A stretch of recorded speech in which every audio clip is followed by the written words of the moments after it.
നായ പിടിച്ചാണ്ട് കൊന്നി നമുക്ക് കൊണ്ടുവന്നു. നായി അർത്ഥം നമുക്ക് തിന്നാ. പിന്നെ ഞാൻ പറഞ്ഞില്ല, നായിനെ കൊല്ല. ഉപദ്രവകരമായിട്ടുള്ള പട്ടികളെ കൊല്ല. മനുഷ്യനെ കടിച്ച് ശല്യം ഉണ്ടാക്കണേ കൊല്ല.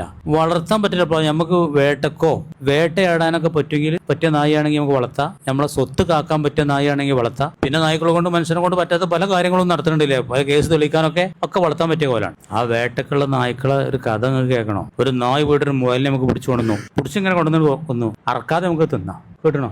അറക്കൊന്നും വേണ്ട. ആ മുയലിനെ ആര് പിടിച്ചാണ്ട് നായ് പിടിച്ചാണ്ട് കൊന്നി നമുക്ക് കൊണ്ടുവന്നു. നായ് അർത്ഥം നമുക്ക് തിന്നാ. അല്ല, ജീവുണ്ടെങ്കിൽ നമ്മൾ ഇറക്കും വേണം കേട്ടോ. ജീവത്തോടു കൂടെ കൊണ്ടുവന്നു അർത്ഥം ഞാൻ ഇറക്കാൻ ചമ്മയുണ്ടായിരുന്നു. അപ്പൊ ഇങ്ങനെ തൊള്ളിയും കാട്ടി ഇന്ന് കത്തിയൊക്കെ ഊരി ഇങ്ങനെ പിടി വലിച്ച് നിന്നു. ജീവൻ പോയി. ഇന്ന് തിന്നാൻ പറ്റൂല. എനിക്ക് മുഅല്ലമായ നായ മുഅല്ലം പരിശീലനം നൽകപ്പെട്ട ഇൽമുള്ള നായ. ഇൽമിന്റെ മാത്രം കൊണ്ട് ബനാത്ത് പോലെ പട്ടിക്കാട് എന്ന് പറഞ്ഞാൽ ഇതാണ്, ഈ പോയിന്റാണ്. ഒരു നായ പോലും മുഅല്ലമാണെങ്കിൽ അത് അർത്ഥം നമുക്ക് തിന്നാ. ഇൽമിന്റെ മാത്രം. കൽബുൻ മുഅല്ലം എന്നാണ് പറയാ അല്ലേ. മുഅല്ലം മുഅല്ലിമല്ല. മുഅല്ലിമ് പഠിപ്പിക്കുന്നവൻ, മുഅല്ലം പഠിപ്പിക്കപ്പെട്ടത്.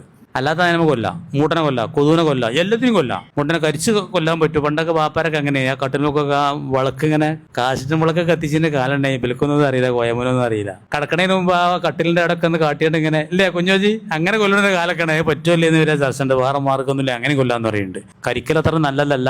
വേറെ ഒരു ഗത്യന്തരമില്ല. ഞാൻ കരിച്ചോണ്ട് എന്താക്കാം. ആ കരിച്ചു കൊല്ലണമാർക്ക് തന്നെയാണ് ഈ തീ കൊണ്ട് പ്രവർത്തിക്കുന്ന വെട്ടിയൊക്കെ ഉണ്ടല്ലോ, അതൊരു കരിക്കൽ പരിപാടിയാണ്. അതൊന്നും ദുർവത്തില്ലാതെ ചെയ്യാൻ പാടില്ല എന്നുള്ളതാണ്. കാക്കനെയും മുയലിനെയും പിന്നെ കൊക്കിനൊക്കെ വെടി വെക്കുമ്പോൾ തീ കൊണ്ടുള്ള പരിപാടിയുള്ള വെടിയൊന്നും പാടില്ല എന്നാണ്. അല്ലാത്ത വെടിയൊക്കെ വെച്ച് അതിന് പോയി നമ്മൾ അർത്ഥാണ് നമുക്ക് തിന്നാം. അങ്ങനെ അറിവിന്റെ ചില നിയമങ്ങളൊക്കെ ഉണ്ട്. ഞാൻ ഇപ്പോൾ പറഞ്ഞെന്താ വെച്ചാൽ നായനെ അത്രയും വലിയ നമുക്ക് ഉപകാരത്തിന് വേണ്ടി അല്ലാതെ പടച്ച തന്നെയാണ്. ആ ഉപദ്രവമായിട്ട് മാറുമ്പോൾ കൊല്ലാം.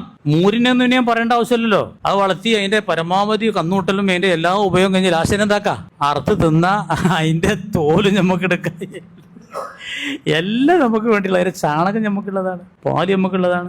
ഈ പ്രപഞ്ചത്തിലുള്ള എല്ലാം അല്ലാഹു തആല. അപ്പൊ മനുഷ്യന്റെ പദവി എത്രയാണ്? ഈ പ്രപഞ്ചന്മാർക്ക് വേണ്ടിയുള്ളതാണ് അല്ലാഹു തആല എന്ന് ഈ പ്രപഞ്ചത്തെ സൃഷ്ടിച്ചവൻ പറയുന്നു. അതിൽ നമ്മൾ നോക്കണ്ടത് ഇങ്ങോട്ട് നിങ്ങൾ അവനെ നിഷേധിക്കണോ എന്നൊരു ചോദ്യം.